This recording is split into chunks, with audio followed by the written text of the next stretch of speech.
வணக்கம். என்ன செய்தி பார்க்க போறோம்னு கேட்டீங்கன்னா, திமுகவை முடித்து விட்ட நடிகர் சிவகுமார். திமுகவுக்கு இதுதான் கடைசி தேர்தல். இன்னைக்கு நடந்த எல்லா விஷயத்தையும் பார்க்கும்பொழுது திமுகவுக்கு இதுதான் கடைசி தேர்தலோ அப்படின்ற எண்ணம் மட்டும்தான் நமக்குள்ள இருந்தது. எல்லாவற்றையும் விரிவா பார்க்கலாம். அதற்கு முன்பாக இதுவரைக்கும் நம்ம சேனலை நீங்க சப்ஸ்கிரைப் பண்ணலனா மறக்காம சப்ஸ்கிரைப் பண்ணிக்கங்க. கொஞ்சம் சப்போர்ட் பண்ணுங்க. முதல்ல நம்முடைய நடிகர் சிவகுமார் அவர்கள் திமுகவை முடித்து வைத்த விஷயத்தை பார்த்துட்டு வந்துடுங்க.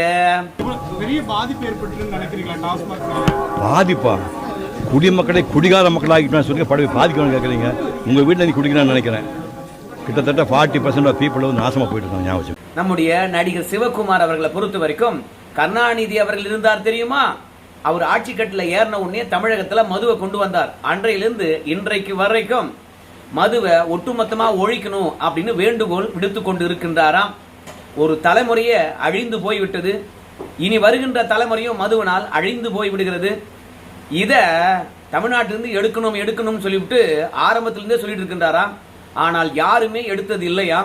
அதனால அடுத்து வருகின்ற ஆட்சியாவது வந்து மதுவை முற்றிலும் தமிழகத்திலிருந்து ஒழிக்கணும் அப்படின்னு வேண்டுகோள் விடுத்திருக்கின்றார். இந்த சிவகுமாரும் சூர்யாவும் 2021 திமுக வெற்றி பெற்று நம்ம முதலமைச்சர் ஐயா ஸ்டாலின் இருக்கிறார்ல, அவரு முதல்வராக பதவியேற்ற பிறகு முதல் ஆளா ஓடி போய் நடிகர் சூர்யாவும் சிவகுமாரும் சேர்ந்துகிட்டு 1 கோடி ரூபாய் கொரோனாவுக்கான நிதியை கொடுத்தாங்க. எடப்பாடி பழனிசாமி 2019 டிசம்பர்ல இருந்து 2021 ஏப்ரல் வரைக்கும் ஒட்டுமொத்த அரசியல் ஆளுமைகள், தொழிலதிபர்கள், திரைப்பிரபலங்கள் என்று சொல்லிட்டு பணக்காரர்களிடத்தெல்லாம் வந்து வேண்டுகோள் விடுத்தார். ஏன்னா பொது முடக்கம், எந்த தொழிலும் நடக்கல, அரசாங்கத்துக்கு வருமானமும் இல்லை, அதனால உதவி பண்ண வேண்டும் என்று கேட்டாங்க.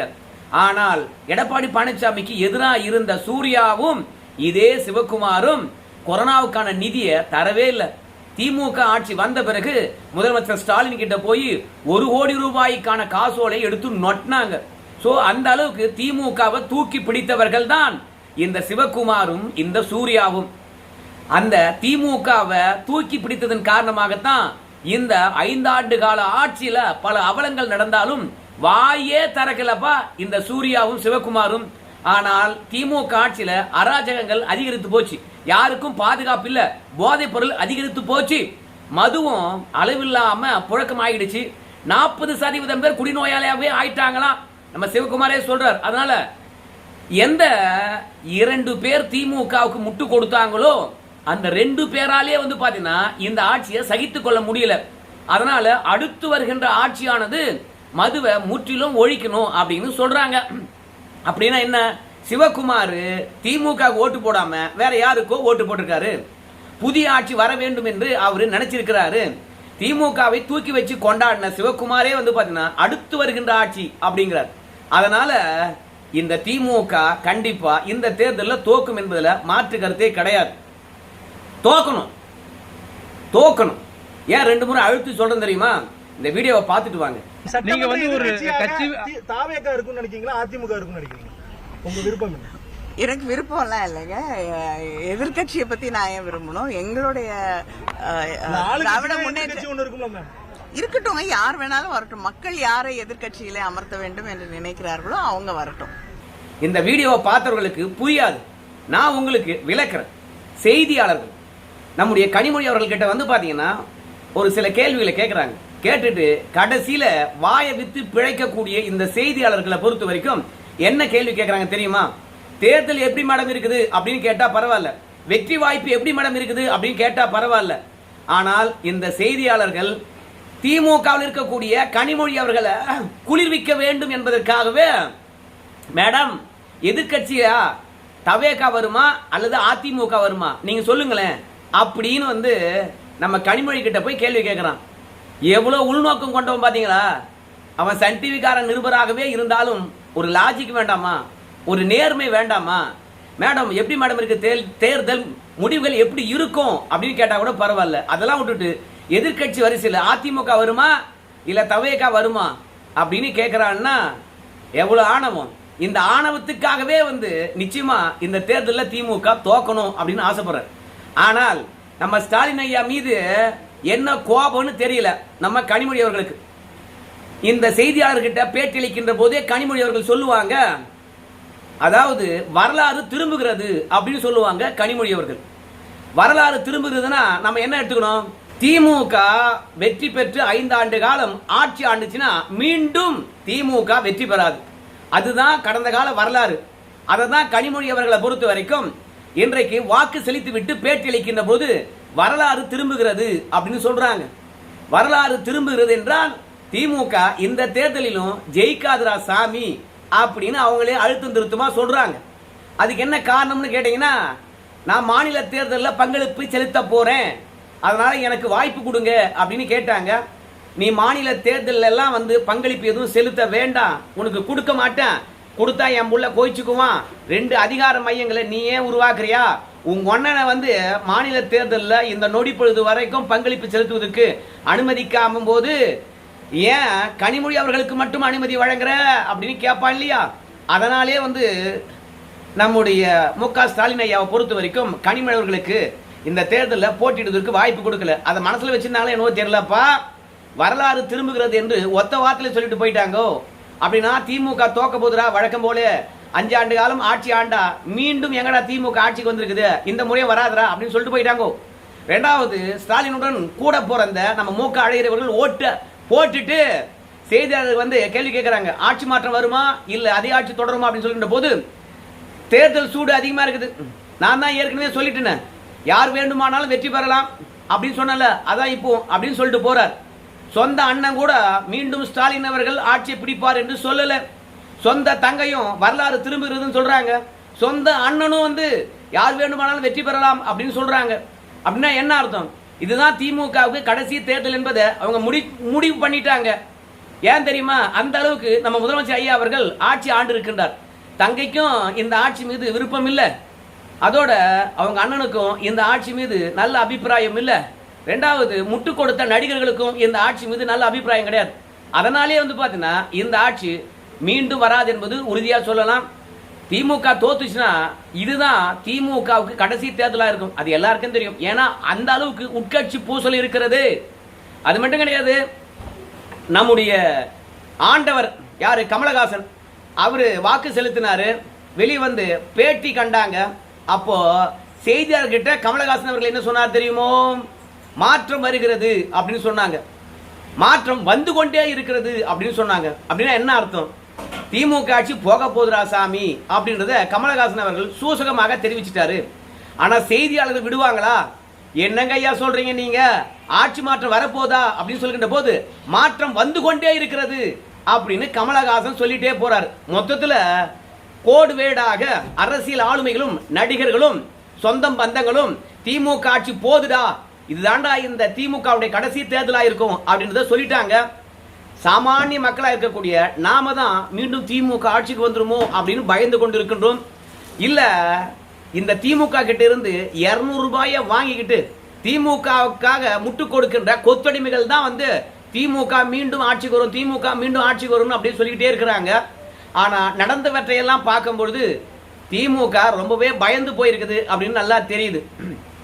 ஒன்னு, அஜித்குமார் சொல்லாத வார்த்தையை சொன்னார் என்று சொல்லிட்டு பொய் பரப்புரை செய்து அந்த பொய் பரப்புரையை மெய்யாக்க நம்ம முதலமைச்சர்கிட்டே போய் கேள்வி கேட்பது. என்னங்க அஜித்குமார் அவர்களை பொறுத்த வரைக்கும் நோ நீடுன்னு சொன்னாருங்களே அப்படின்னு சொல்லுகின்ற போது நல்லத்தான் சொல்லிக்கிறாரு அப்படின்னு சொல்லிட்டு முதலமைச்சர் புலங்காங்கிதம் அடைஞ்சிட்டு போறாரு. ஓஹோ, ஆட்சி மாற்றம் வரல போலுக்குது, அஜித்குமாரே உறுதி பண்ணிட்டாருன்னு சொல்லிட்டு. ஆனா சொந்தம் பந்தங்களும் சினிமா திரைப்பிரபலங்களும் அரசியல் ஆளுமைகளும் இந்த ஆட்சி வராதரா அப்படின்றத உறுதிப்படுத்தி இருக்கின்றார்கள். நம்முடைய சேகர் பாபு 1000 விளக்கு தொகுதியில அங்க இருக்கக்கூடிய தவேகா வேட்பாளர்கிட்ட சண்டை போட ஆரம்பிச்சிட்டாரு, குடும்பிப்பிடி சண்டை. இப்பவே தெரிஞ்சு போச்சா சென்னையிலே இந்த அளவுக்கு அடித்தடி என்றால் அப்புறம் திமுக கூடாரத்தை யாரோ ஒருத்தன் காலி பண்ணியிருக்கிறான் தமிழ்நாடு முழுவதும். அதனால தோல்வி என்பது மிக பெரியதாக இருக்கிறது. அது மட்டும் கிடையாது, திமுக கார ஒவ்வொரு ஓட்டுக்கு 5000 6000 தங்க நகையிலிருந்து மூக்கத்திலிருந்து வகை வகையா கொடுத்துருக்குறான். இதெல்லாம் தோல்வி பயத்தினால தானே. நாங்க 5000 ரூபாய் கொடுத்துட்டோம், மாற்றுத்திறனாளிக்கு 2000 ரூபாய் கூடுதலா கொடுத்துட்டோம், அப்புறம் முதியோருக்கு 2000 ரூபாய் கொடுத்துட்டோம் அப்படின்னு பணத்தையே வாரி கொடுத்தோம் அப்படின்னு சொன்னாங்க, அரசாங்க பணத்தை. அதனால வெற்றி பெற்று விடுவோம்னு நினைச்சாங்க. ஆனால் கொடுத்த பணம் எல்லாம் எங்க போச்சுன்னே தெரியல. திமுகவுக்கு எதிர்ப்பு அலைதான். அது மட்டும் கிடையாது, இந்த திமுகவினரை பொறுத்த வரைக்கும் வெற்றிக்காக எந்த எல்லைக்கு வேணுமானாலும் போவாங்க அப்படின்னு சொன்னோம் இல்லையா, அது உறுதியாகிறது. நம்முடைய பிடிஆர் பழனிவேல் தியாகராஜன் கையில மல்லிப்பூவை சுத்திட்டு வந்துட்டாரு. எதுக்கு மல்லிப்பூ சுத்திட்டு வந்தா தெரியுமா? அவர் மதுரைக்காரராம். மதுரை என்றாலே மல்லி இல்லையா, அதனால கையில பூவை சுத்திட்டு ஓட்டு போட வந்திருக்காரு. ஃபர்ஸ்ட் நைட்டு தான் நடத்த போறாங்களா இந்த மனுஷனுக்கு? டேய், நீ மதுரைக்காரனா? நீ அமெரிக்காவில் போய் எத்தனை நாள் இருந்த? சரிடா, மதுரைக்காரன் சொன்னா ஓட்டு போட்டுருவாங்களா? நம்முடைய சுந்தர்சி அவர்களை பொறுத்த வரைக்கும் வெளியூர் காரணம். அதனால இவரு மண்ணின் மைந்தராம். அதை உணர்த்ததுக்காக கையில மல்லிகைப்பூவை சுத்திக்கிட்டு வந்துட்டாராம். ஆனால் உன் கட்சிக்கு தலைவனே தமிழ்நாடே இல்லை தெரியுமா? அப்போ உன் கட்சி தலைவனை என்ன சொல்றது? அதாவது சுந்தர்சியாவது வந்து வேற ஊரு, ஆனா திமுக தலைவர் என்ன மாநிலம்? அதை பிடிஆர் பழனிவேல் தியாகராஜன் உறுதிப்படுத்த முடியுமா?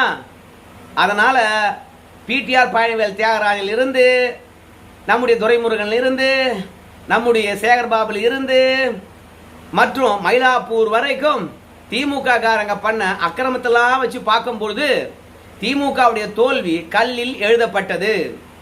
அவங்க நடந்து கொண்ட ஆவேசமான விஷயங்களும் அடிதடிகளும் காவல்துறையை விட்டு வாக்கு சேகரித்த விஷயமும் வச்சு பார்க்கும் பொழுது திமுகவுக்கு இதுதான் கடைசி தேர்தலோ அப்படின்ற எண்ணம் தான் நமக்குள்ள வருது.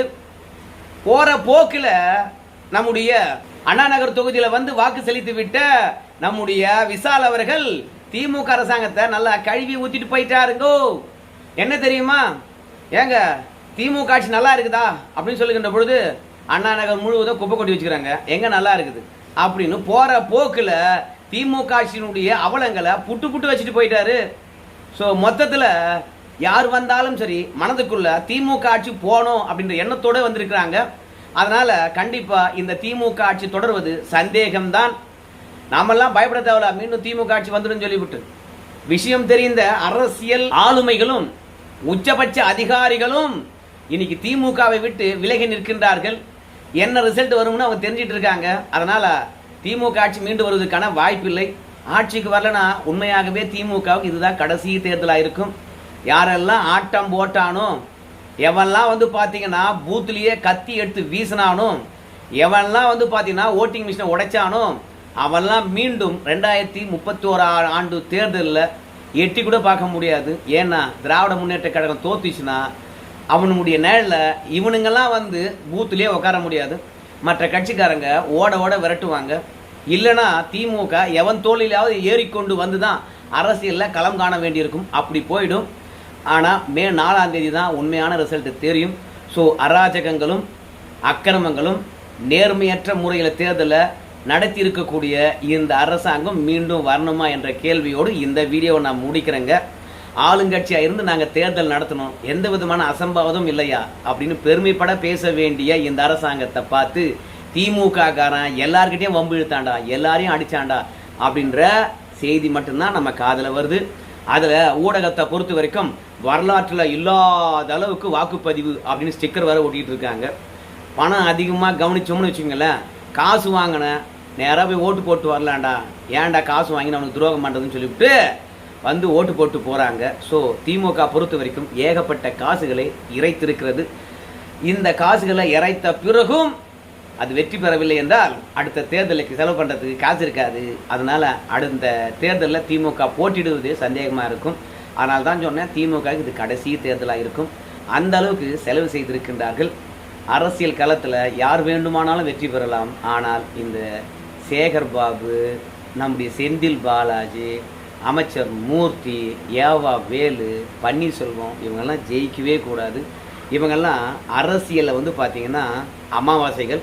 இவங்கெல்லாம் மீண்டும் மீண்டும் அரசியலில் வளர்ந்துக்கிட்டே இருந்தாங்கன்னா தமிழ்நாட்டில் துளி கூட ஜனநாயகம் இருக்காது. அதனால் திமுக தோற்பது நல்லது என்று நான் நினைக்கிறேன். உங்கள் கருத்து சொல்லுங்கள். நன்றி.